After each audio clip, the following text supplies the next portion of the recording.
layering of the rest of the things is considerably less dipping. Yeah, I'm not sure. Does it flatten off? Like, does Like, the Are you asking, does the like flat reef flatten as we go further down? It's steeper than the layering into the in other words, is it like that? I don't think so. I don't know. Right. Okay. That's that. Okay. Thank you, Kate. Okay. So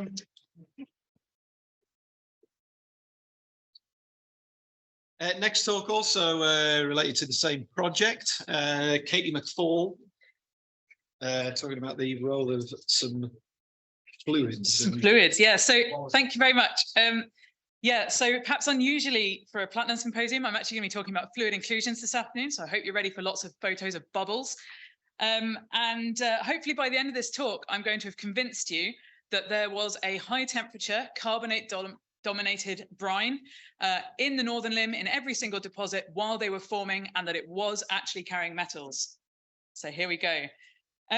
So thankfully, we've had lots of lovely introductions to the Northern Limb, which makes my talk a little bit shorter.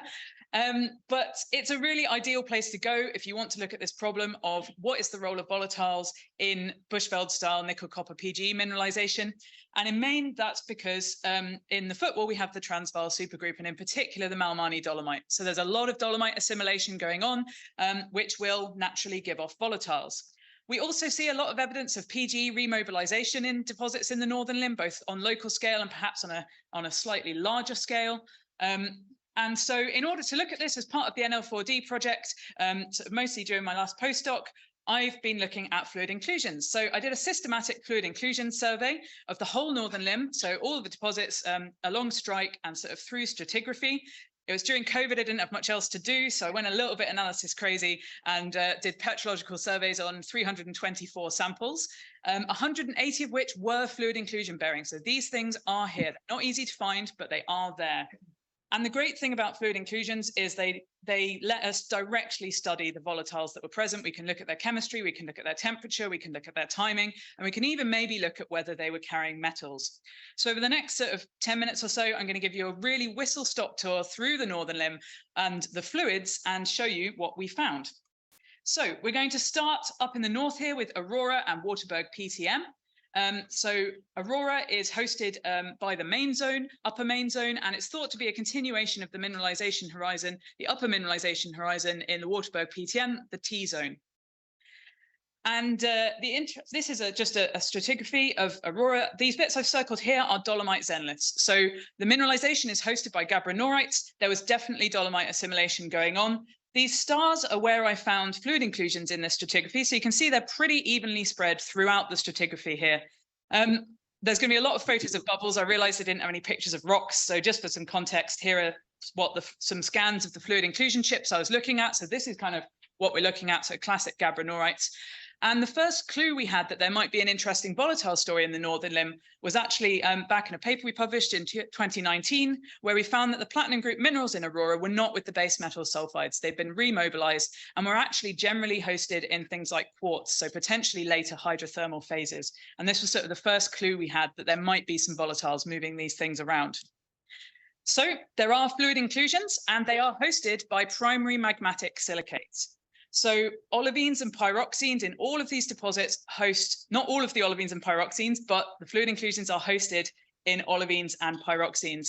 And they're either found as trails, which terminate at crystal boundaries, so they do not cross-cut crystal boundaries. So here, for example, we have a trail of brine inclusions in an olivine that is truncated by this, what we interpret to be a peritectic orthopyroxene reaction rim, which means that this brine phase probably post-dated the solidification of this olivine, but predated the formation of this orthopyroxene rim. And we also see them as clusters in orthopyroxene like this as well. And the types of inclusions we see, there are vapor inclusions, and there are what I'm going to term brine inclusions, which are multi-phase. So they have a little vapor bubble, they have a small liquid fraction, and then they have lots of crystals, lots of daughter minerals. And I'll talk a bit about what those are. But when I say brine inclusions, that's what I mean. So I did laser Raman to find out what was in these, particularly in the vapor inclusions. So the vapor inclusions are actually methane and nitrogen. Interestingly, I didn't detect any CO2 in any of the deposits, which, given the amount of dolomite being assimilated, is really bizarre. And if anyone has any ideas, please get in touch. And then when we look at these brine inclusions, they do have a small amount of liquid water. This is a hydrous phase. In the vapor bubble, we have water vapor, and we also have a bit of methane. But actually, interestingly, there is halite, but most of the daughter minerals, I was expecting them to be chlorides, they're actually carbonates. So here you can see a siderite peak. So they're not just calcium carbonate, we have iron carbonate, magnesium carbonate, a whole host of different carbonates. And actually the fluid fraction, there is liquid water, but it's a very, very, very small amount. So really, realistically, there's a more like a hydrous salt melt or a hydrous carbonate melt than perhaps a brine sensu stricto, but I'm going to keep calling it a brine because it's easier to say. So that's in Aurora. We're now going to move to Waterberg. So as I said, the T-zone is thought to be the same mineralized horizon as Aurora. We also see the same remobilization of platinum group minerals there. So they're not with the base metal sulfides, they're often in secondary silicates. Unfortunately, I thought it'd be a lovely comparative study. Unfortunately, it's really serpentinized, and late low temperature hydrothermal alteration tends to kind of destroy the fluid inclusions. So there weren't many preserved. But I also took samples of the lower F zone, which is kind of a more classic Bushveld mineralization. So it's ultramafic hosted, and of the TGA or main zone sequence between the two, which is troctolites, gabronorites, and anorthosite. And honestly, when I took these samples, I wasn't expecting to find fluid inclusions. I thought it'd be a lovely contrast. We find them in the T zone and we wouldn't find them in the F zone. Isn't that lovely? Nope, that's not the case. There are actually fluid inclusions all the way through the stratigraphy. So what do these look like? Again, they're hosted by olivines and pyroxenes. They terminate at crystal boundaries. There are vapor inclusions, which are methane, nitrogen, actually with a little bit of hydrogen sulfide in some of them, but again, no CO2. And then we have these brine inclusions. And once again, they have a very, very small amount of liquid water. And most of the daughter minerals are carbonates. So there's some halite, but they're mainly carbonates and actually a couple of sulfates as well. So continuing our whistle-stop tour, we're now going a little bit further south and a little bit down in the stratigraphy to the troctolite unit. And Ian did a very good introduction to the troctolite unit yesterday.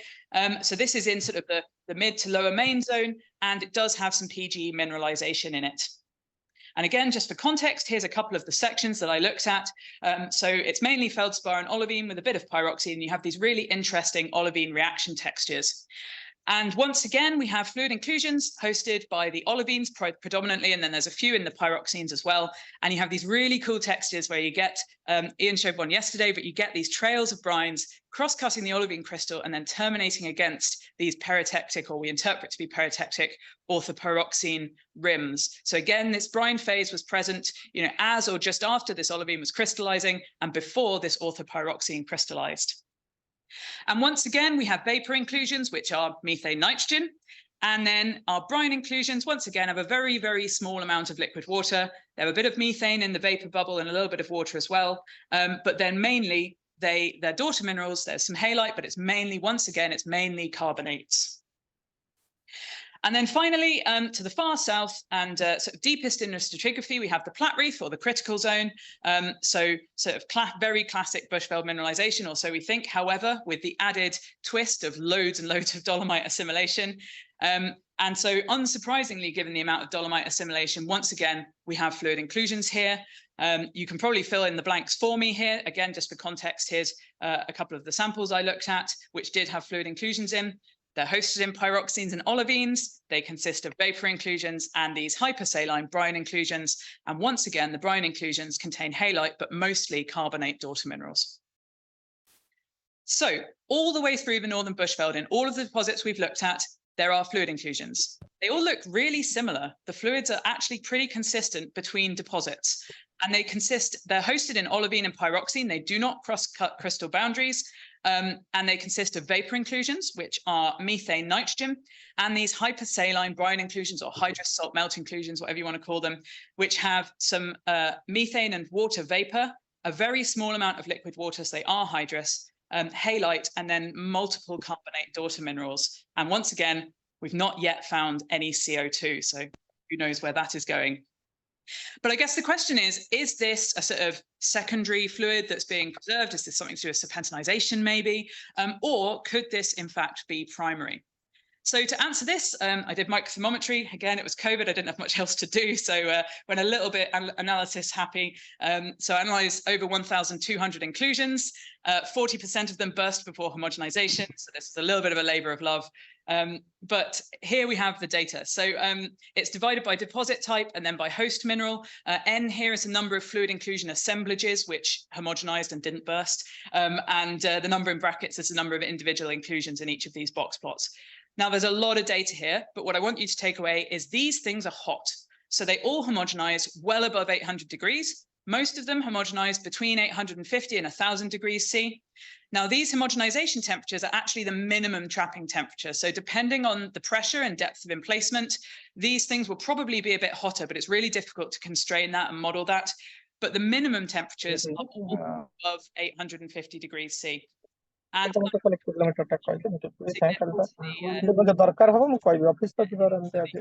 I know. Eat this. But yeah. There we go. Thanks. Anyway. Yeah, so unfortunately, I don't have time to get into the metasomatism and the silicate story here. If you're interested, have a chat with me or drop me an email. I'm happy to discuss it. But I did want to point out that all of the minimum trapping temperatures are above the wet solidus. So there was at least a little bit of silicate melt present at the same time as this volatile phase. But going back to the metal story, at these kind of temperatures, there is a sulfide melt around. So it's likely that MSS was solid. But sort of when we're getting to sort of 900, 1,000 degrees C, at least the copper-rich fraction of the sulfide melt would be molten. And that's where kind of our platinum, palladium, tellurium, bismuth, and gold is likely to be sitting. And I love these photos. We actually see direct textural evidence of movement of this copper sulfide melt by these fluids. So these are copper sulfide symplectites in orthopyroxene. We see these in most of the deposits in the Northern Limb. This is from the Troxlite unit, and these photos are from Waterberg. I've interpreted this texture to mean that this copper sulfide was liquid at the time that these reactions or interactions were happening. And you can actually see that this symplectite is grading into a brine trail. And if we zoom in, all of these little blebs of copper sulfide have a little liquid envelope around them, and then they have daughter minerals on them. And if we do micro-Raman to see what the chemistry of this fluid is, there is a small amount of liquid water. So this is a hydrous phase. But there's also tons of different carbonates. So we see calcium carbonate, magnesium carbonate, manganese carbonate, sodium carbonate, calcium carbonate, all in the same inclusion, as well as halite, a bit of water, sometimes a little bit of methane, and copper sulfide. So this is a really, really complicated system, but it's essentially a hydrous carbonate chloride melt that is carrying base metals. And maybe PGE. Yep. So I guess I should say up front, I've tried lasering these. Unfortunately, they're really, really small. They're sort of below 10 microns. So in terms of limits of detection, you can't resolve precious metals in that tiny volume of fluid fraction with laser ablation. So if anyone has any analytical ideas, I would love to be able to point and say 100% definitely, yes, there's PGE in this, or no, there's not. However, I would be shocked if there isn't. Partly because there's been quite a lot of experimental work, but particularly I was very happy to see Neil Sullivan's recent papers where he actually modeled pretty much exactly the fluid conditions at Aurora, minus the carbonates, but with the chloride, and found that palladium, platinum, and gold can move in these fluids. Also, as I said, we see a lot of remobilization in the Northern Limb. You know, as I said, we know that these things are carrying sulfides. So it's very likely that they are remobilizing PGE as well. I guess sort of next up is kind of, well, how far are these things moving? So I don't have time to go into a detailed deposit formation model for every deposit in the Northern Limb, but, you know, currently sort of working on, okay, well, how far can these things be moving? What is their metallurgical influence? And particularly as well, is there a larger scale, easier to see lithological or geochemical indicator that these things might be present? Because these fluid inclusion surveys are really time consuming. And it'd be great if there was something you could see in a core log or a hyperspectral scan or a geochemical assay database. And then I guess broadening out in terms of the larger context of kind of the platinum symposium community, we've been talking a lot about volatiles and whether they can move metals upwards in layered intrusions. And, there's been lots of work, particularly by Alan and his group, postulating brines moving PGE upwards through crystal piles. Here it is. There's a brine moving a sulfide in the Bushveld. And so I guess the question is this just a special northern limb thing? We have so much dolomite in the footwall and so much dolomite assimilation. It's kind of an obvious source of these carbonate brines. Is it something that we see? Is it just a sort of special assimilation feature, or is it more common across other layered intrusions? So the few fluid inclusion studies that have been done on the eastern and western limb have shown carbonate daughter minerals, not as many, but some. So if anyone has any samples from the eastern and western limb Merensky reef they don't mind me having a look at, then please get in touch. But I think at that point, I will leave it there. But thank you very much for listening, and do ask any questions.